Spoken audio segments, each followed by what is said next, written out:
등 놀라운 수준의 외교를 보여주고 있는데요. 세계 주요국들과 경제 협력을 강화해 나가면서 일본 의존도를 빠른 속도로 낮춰가고 있습니다. 자, 그런데 조만간 일본의 대한국 수출 규제가 완전히 무용지물이 될 것 같습니다. 한국이 독일과 강력한 협력 관계를 구축하려는 움직임을 보이고 있기 때문인데요. 독일은 유럽에서 경제가 가장 큰 절대 강국으로 미국에 이어서 GDP 2위, 인구 5억 명에 달하는 유럽연합을 프랑스와 함께 이끌고 있는 리드 국가이기 때문이죠. 이미 한국은 독일이 포함된 유럽연합과 FTA를 체결하여 매우 낮은 관세로 무역을 하고 있습니다. 대한무역투자진흥공사죠. 코트라가 최근 일본의 수출 규제에 대응해 일본 기업들의 소재, 부품, 장비를 대체할 수 있는 독일 기업들과 접촉 중인 것으로 알려졌습니다.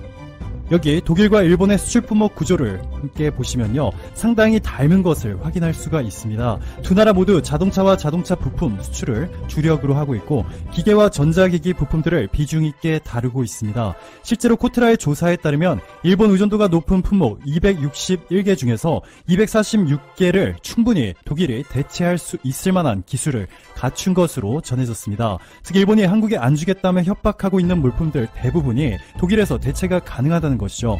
한독상공회의소의 김효준 회장은 최근 한국경제신문과의 인터뷰를 통해서 일본산 부품과 소재의 국산화를 독일 기업이 적극적으로 도울 것이라며 독일 역시 한국산 부품 구매를 지속적으로 늘리고 있고 독일의 대표 기업인 폭스바겐과 다임러, BMW가 그동안 30조 원이 넘는 한국산 부품을 구입했고 일본 제품들보다 가격 경쟁력에서 앞선다고 전했습니다. 또한 일본이 수출 규제 품목으로 지정한 불화수소, 포토레지스트, 플루오린 폴리이미드는 독일의 바스프라는 회사가 이미 생산하고 있거나 생산할 수 있는 품목들이라고 전했습니다.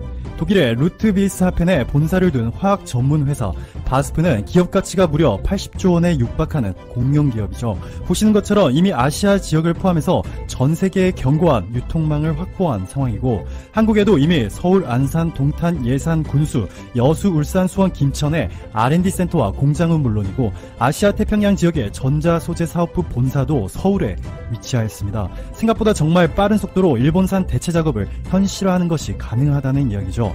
한국 기업들이 일본 대신 독일에서 소재, 부품들을 수입해왔을 때 유일한 문제점으로 지적되고 있는 부분이 바로 급증하는 물류 비용과 운반 기간입니다. 하지만 늘어나는 운반 기간의 경우 독일과 한국 정부의 긴밀한 협력을 통해서 통관 절차 및 불필요한 서류들을 간소화함으로써 쉽게 해결할 수 있는 부분이겠죠. 비용이 올라가는 부분을 지금 당장 100% 해결할 수는 없습니다. 하지만 이미 정부가 일본 수출 규제로 인한 피해를 최소화하기 위해 큰 결단을 내렸죠. 박태성 산업부 무역투자실장은 정부가 추경해서 일본 수출 규제에 대응하기 위해 6조 원을 확보하였고 피해기업 자금 지원 예산을 신속히 집행하겠다고 밝혔습니다. 한국 기업들은 단기적으로 비용이 올라가도 정부의 지원 아래 독일에서 대체 공급을 받게 되면 충분히 버틸 만한 수준이고 장기적으로 국산화 비중을 50% 이상으로 끌어올려서 나머지를 독일, 중국, 러시아 등에서 조달받게 되면 일본산 제품을 완전히 배제하는 것도 충분히 가능해질 겁니다. 지난해 한국을 찾은 외국인 관광객은 1535만 명, 중국이 479만 명으로 가장 많았고 일본인은 295만 명, 대만 112만 명, 홍콩 68만 명, 싱가포르 23만 명씩 한국을 찾아주었네요. 이분들이 한국에서 지출한 금액은 18조 원으로 1년 전보다 2조 원 이상 늘어났습니다. 자, 그런데 이 금액과 한국 면세점 브랜드들의 총 매출액을 혼동하시면 안 됩니다. 한국 면세점 업자들이 한국에서만 사업을 하는 것이 아니라 홍콩, 마카오, 싱가포르 등에서도 돈을 쓸어 담고 있죠. 한국 면세점 브랜드는 정말 많습니다. 신라, 신세계, 현대, 두타 등 정말 많은데요.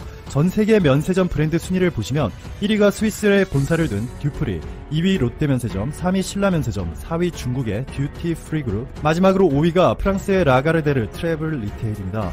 이 중에서 돋보이는 성장을 기록 중인 한국 면세점은 당연히 신라 면세점이죠. 삼성 이건희 회장의 딸 이재용 삼성 부회장의 여동생, 2016년과 2017년 포브스가 선정한 세계에서 가장 영향력 있는 여성 100인에 선정된 이부진 씨가 바로 호텔 신라의 사장님이죠. 카리스마 넘치는 탁월한 경영 능력을 인정받으면서 호텔 신라를 월드 클래스 기업으로 성장시킨 주역입니다. 여러분이 알고 있는 호텔 신라는 호텔 사업을 주력으로 하는 회사가 아닙니다. 여기 호텔 신라의 실적을 보시면요, 매출의 10%만 호텔이고 나머지 90%가 면세점입니다. 여기 보시면 TR은 트래블 리테일의 약자로 면세점을 말하죠. 신라 면세점은 인천, 제주, 김포공항뿐만 아니라 서울과 제주 시내에도 2,000평 규모의 면세점을 운영하고 있고 싱가포르, 홍콩, 동경, 마카오, 푸켓까지 진출하였습니다. 신라 면세점은 전 세계 최초로 공항 면세점에 루이비통을 유치한 것으로도 유명합니다.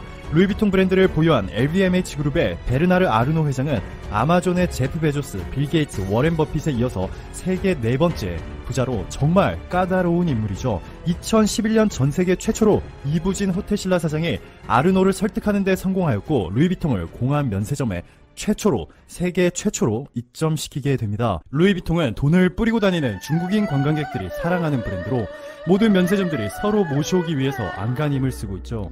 지난해 호텔신라의 매출액은 4조 7천억 원이었는데요. 이 중에서 면세점을 통한 수익은 4조 2천억 원에 달하였습니다. 호텔신라에게도 중국인 관광객들의 영향력이 막강한 것은 부정할 수가 없습니다.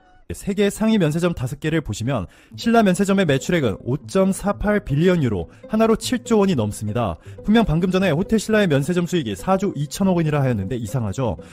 이 7조 원은 호텔신라 매출액에 호텔신라와 현대산업이 50%씩 투자해서 설립한 합작법인 HDC 신라 면세점의 매출액까지 모두 포함시킨 금액이기 때문입니다. 자, 그렇다면 지금부터 이 귀여운 일본 면세점들의 사이즈를 한번 봐볼까요? 일본 면세점 점유율은 2.5%로 한국의 9분의 1 정도인 2조 3천억 원입니다. 일본이라는 국가의 전체 면세시장 규모가 이 신라 면세점 매출의 3분의 1에 그치는 것이죠. 무디 데이빗 리포트를 보시면요, 일본의 탑2 면세점들은 여기 20위권에 머물러 있는 것을 확인할 수가 있습니다. NAL 리테일링과 자트코 모두 6,800억 원씩의 연간 매출액을 기록 중인데요. 한국 신라 면세점의 10분의 1 수준입니다. 너무 귀엽죠? 이 중에 자트코는 최근 한국에서 쫓겨나게 생긴 일본의 전범 기업이죠. 닛산 자동차가 보유한 회사입니다. 닛산 자동차는 제2차 세계대전 때 일본 군수산업을 담당하였죠. 일본의 자트코와 NAL 리테일링은 일본 내수 시장에만 집착하고 있습니다. 일본 공항들과 시내에만 면세점을 차리고 중국인 관광객들의 41%를 의존하고 있고요. 일본인들에게 34% 의존하고 있습니다. 내수 시장만 믿고 오만방자한 경영이 일본의 트렌드인 것 같네요. 반면에 한국의 호텔신라는 글로벌 사업 역량을 지속적으로 강화시켜 왔습니다. 말도 안 되는 경쟁률을 뚫고 싱가포르 창이 국제공항에 지금 보시는 이 멋진 외관의 면세점을 오픈하였을 때 전 세계가 극찬하였죠. 싱가포르 창이공항 면세점과 인천공항 면세점은 해마다 세계 1위 자리를 다투고 있는 세계에서 면세점 매출이 가장 높은 탑2입니다. 이곳에서 신라 면세점이 치열한 경쟁에서 승리하자 무디 리포트는 게임 체인저로 급부상하고 있다며 호텔신라가 세계 면세 시장의 판도를 뒤흔들었다고 극찬하였습니다. 2017년 5위를 기록하였던 신라 면세점은 지난해 3위로 치고 올라왔고 매출액은 37% 넘게 증가하였죠. 올해 1월부터 6월까지 이미 2조 4천억 원이 넘는 면세 매출액을 기록하였는데요. 역대 최고 매출 기록은 무난히 달성할 수 있을 것 같네요. 삼성전자가 1년에 스마트폰 3억 대, 일본의 소니는 400만 대 정도로 삼성전자가 75배 높습니다. 삼성의 계열사 호텔신라가 운영하는 신라 면세점은 현재 일본 1위 면세점의 10배가 높은데요. 현재 수준의 해외 사업 확장 속도가 유지된다면 앞으로 10년 안에 일본 면세점들과의 격차를 삼성 대 소니 수준으로 만들 수 있을 겁니다.